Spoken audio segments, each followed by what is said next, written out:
Uno de los elementos centrales que estamos observando dentro de la ideología de Morena en los últimos meses, pues tiene que ver en primer lugar con el pragmatismo. Esta filosofía norteamericana que se instauró después de la perspectiva del darwinismo social y que al final, bueno, pues viene a remarcar todo el contexto de la toma de decisiones dentro de una sociedad que busca el beneficio por encima de los ideales. Ahora, ¿esto qué consecuencia tiene para una sociedad como la nuestra, que viene de un liberalismo social, que tiene apuntalada una visión dentro de la idea y del origen nacional? Perdón, una manzana. Basado en un mito fundacional, sobre todo después de la pérdida del territorio nacional, en el juarismo. Bueno, pues mientras tenemos la idea del liberalismo social, pues en los hechos caemos en el pragmatismo. No hay otra forma de ver esta cuarta transformación que el hecho de que los tiempos históricos alcanzaron a la transición y entonces pasó de ser un cambio de régimen a un reinicio de sistema. Esto, bueno, pues con todas las dificultades que ello conlleva y que lo estamos observando con esta perspectiva pragmática que es llegar a acuerdos por encima de toda o contra natura, pudiéramos decirlo, que en el caso de Sinaloa en el proceso electoral pues se está observando y que pues llega a un nivel extremo cuando se ejemplifica la debilidad dentro de la propia alianza, o sea, la entrega no de un municipio para la elección, sino de 5 alcaldías. Bueno, pues esto demuestra la debilidad del propio partido de Morena y las consecuencias de una transición a la cual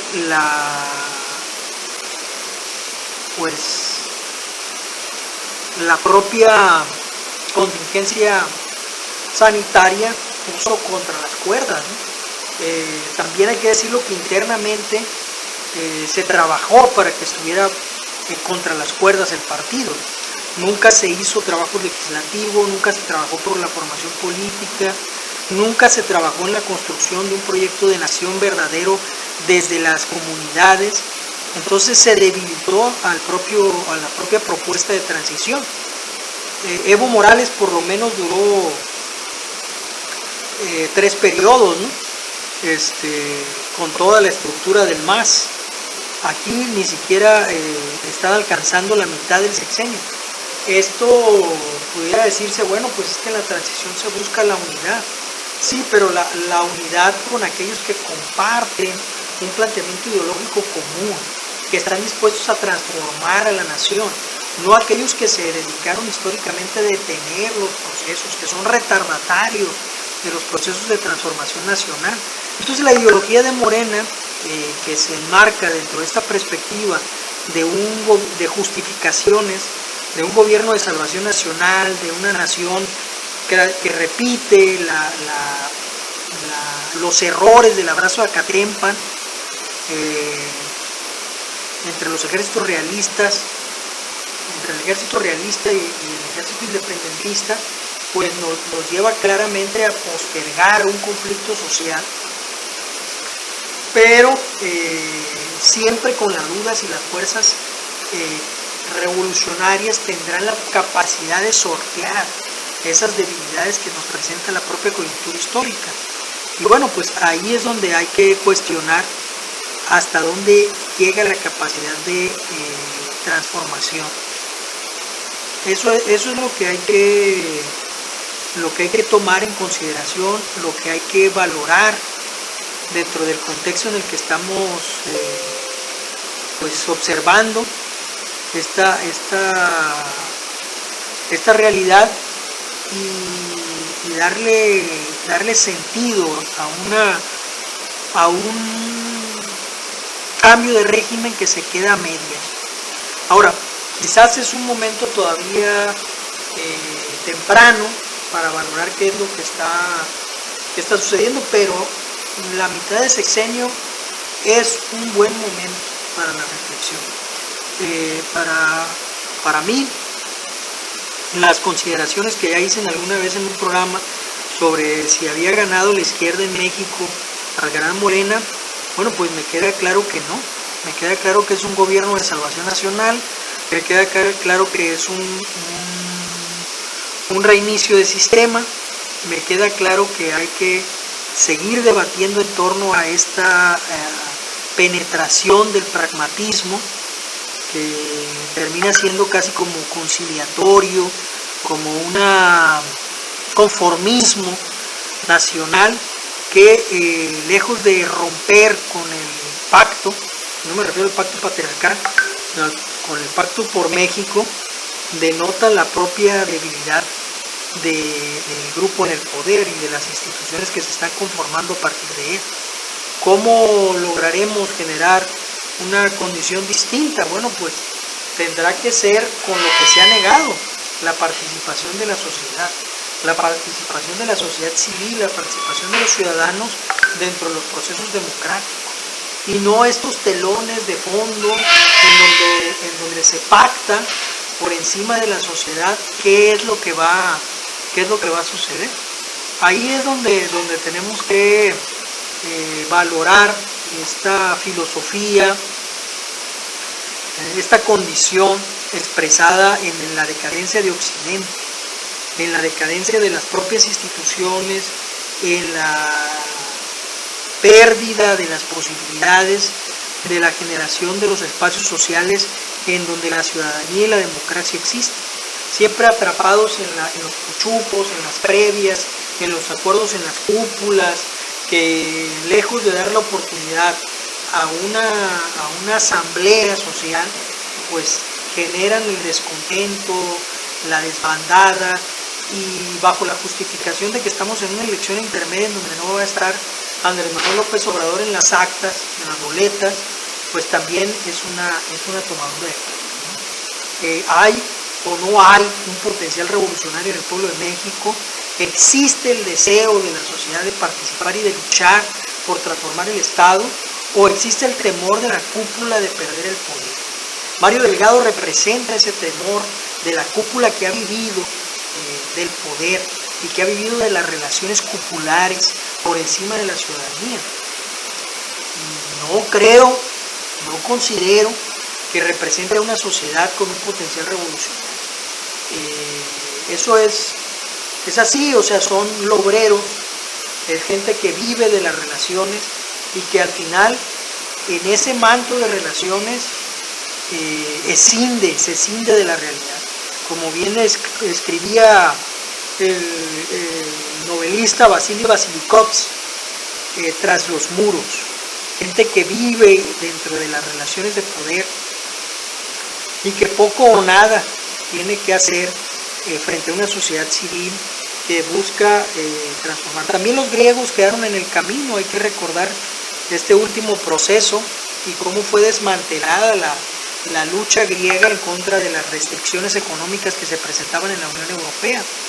Al final, el tono despectivo con el que se ha tratado a los países latinoamericanos, ahora en la propia coyuntura sanitaria, en la distribución de las vacunas, nos indican qué papel jugamos dentro de una ciudadanía global, mundial, ¿no? Las recomendaciones que hace el fascismo expresado en Bill Gates demuestra cuál es la visión que tienen de nosotros, ¿no?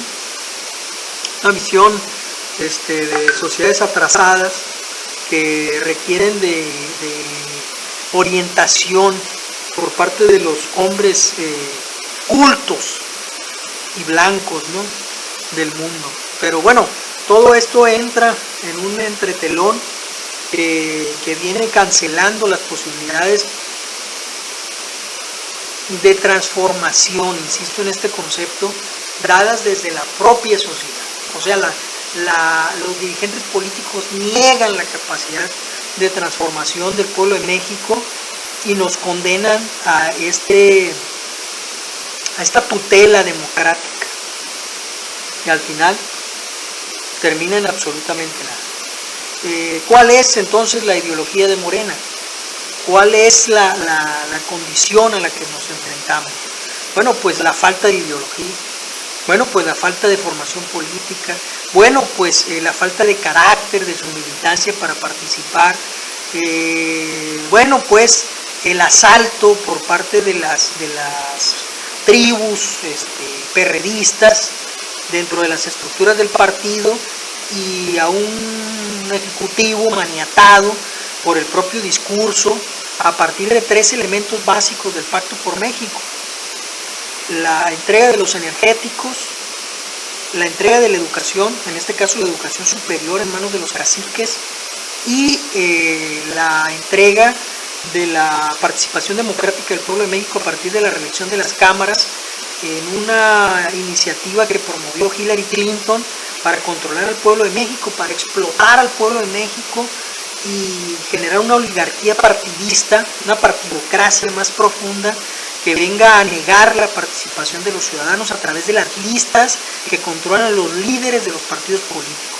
Mario Delgado expresa esta condición de gachupinización de la sociedad mexicana, un acto vergonzoso en el cual caeríamos en una condición como la de Pedro Sánchez o Pablo Iglesias, líderes de sus formaciones y que además se eternizan dentro del poder para justificar la existencia de una monarquía podrida y putrefacta. Bueno, esta es la realidad a la que nos llevan, es la realidad de una colonia y es la realidad sobre la que nos estamos enfrentando. Es posible trastocar esta realidad desde la propia lucha de la transformación, desde el propio discurso del cambio de régimen.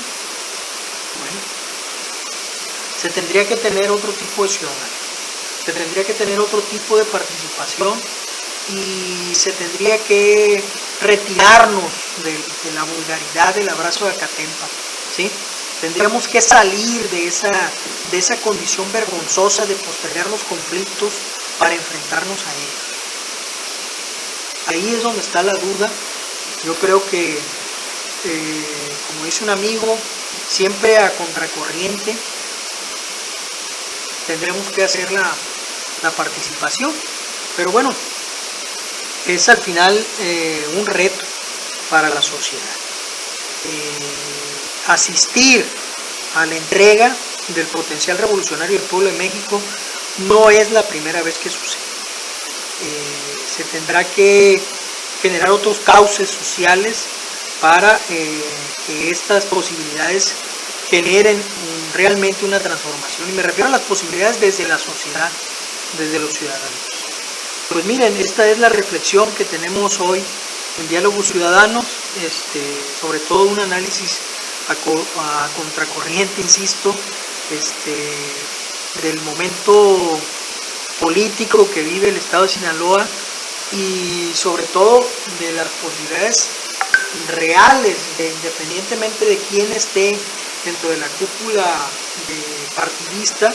Me refiero a esta cúpula de Morena, porque es la invitación que ellos han hecho después de una elección con más de 30 millones de votos dados al presidente de la República, cómo se dilapida este potencial social a partir de dejar al pueblo sin posibilidades de participar.